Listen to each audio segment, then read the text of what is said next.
You are watching here Hogenakkal waterfall that is situated on the border of Karnataka and Tamil Nadu.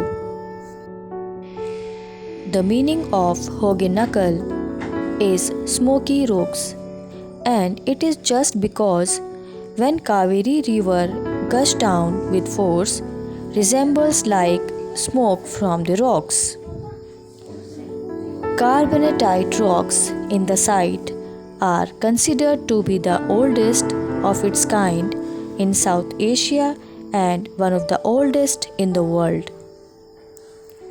It is referred to as the Niagara of Karnataka. This beautiful waterfall is surrounded by lush green forest. You can enjoy here parasail ride as well as fishing.